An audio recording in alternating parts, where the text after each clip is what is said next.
நான் இந்த வீக் ஃபுல்லா எங்க அம்மா வீட்ல தான் இருக்க போறேன். ஸோ 1 வீக் எங்க அம்மா வீட்ல தான் எனக்கு கொஞ்சம் வேலை இருக்கு. ஸோ அத ஃபினிஷ் பண்ணிட்டு சண்டே கிளம்பிடுவேன். ஸோ வெளிய வந்து பார்த்தா செமையா பனிமூட்டமா இருந்துச்சு. என்னால குளிரே தாங்க முடியல. ஸோ வெளியே வரல. உள்ளேருந்து தான் வீடியோ எடுத்தேன்.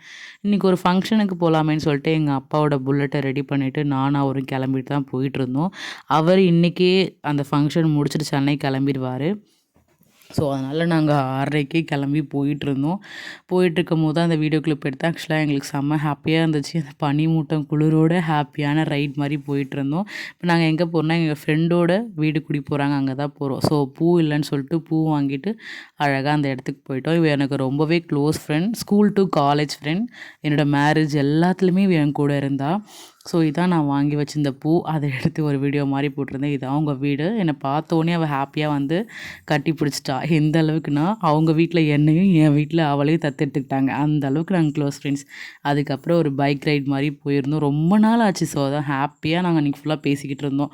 அதுக்கப்புறம் சாப்பிட்டுட்டு என் ஹஸ்பண்ட் டைம் ஆகுதுன்னு சொல்லிட்டு சீக்கிரமாகவே சாப்பிட்டுட்டு அவர் ஒரு 7:30க்கெலாம் பஸ் ஏற்றி விட்டுட்டேன். அதனால தான் அங்கே போய் நின்றுக்கிட்டு என்னால் தாங்க முடியல. ஆக்சுவலாக அழுதுட்டேன். ஏன்னா நாங்கள் இது வரைக்கும் தனித்தனியாக இருந்ததே இதில் ஃபஸ்ட்டு என் ஹஸ்பண்டை விட்டு நான் தனியாக இருக்க போகிறேன். ஸோ எனக்கு ரொம்ப ஃபீல் ஆகிடுச்சு.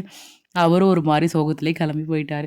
சரி அதுக்கப்புறமா நான் எங்கள் வீட்டுக்கு வந்தேன். எங்கள் அண்ணன் பொண்ணை பார்க்கலாமேன்னு சொல்லிட்டு நான் எங்கள் வீட்டுக்கு வந்தேன். ஸோ அப்படியே எங்கள் அண்ணன் பொண்ணு கூட ஒரு சின்ன வாக்கிங் மாதிரி ஜாலியாக போயிட்டுருந்தேன். போயிட்டு அவள் நிறைய ஸ்நாக்ஸ் அத்தை இது எனக்கு வேணும் இது எனக்கு வேணும்னு சொல்லி நிறையா ஸ்நாக்ஸ் வாங்கினா வாங்கி கொடுத்துட்டு நான் இங்கே இருக்கும்போது இங்கே தான் எப்பவுமே ஸ்நாக்ஸ் வாங்குவேன். சரி ஓகே அவளை அப்படியே வீட்டில் விட்டுட்டு சரி ஓகே கிளம்பலாம் டைம் ஆகிடுச்சு சொல்லிட்டு அழகாக எங்கள் அம்மா கூட பேசிக்கிட்டே வந்துட்டுருந்தேன். வந்தவுடனே எங்கள் அப்பாவோட வண்டியை பார்க் பண்ணிவிட்டு சரி இன்றைக்கி பிரதோஷன்றதால கோயிலுக்கு போகலாமேன்னு சொல்லிட்டு கோயிலுக்கு தான் போயிட்டுருந்தேன். இன்றைக்கி ஆக்சுவலாக லேட் ஆகிடுச்சு. ஸோ பிரதோஷம் முடிஞ்சிருமோ அப்படின்னு சொல்லிட்டு வேக வேகமாக போனேன். பட் முடியவே இல்லை.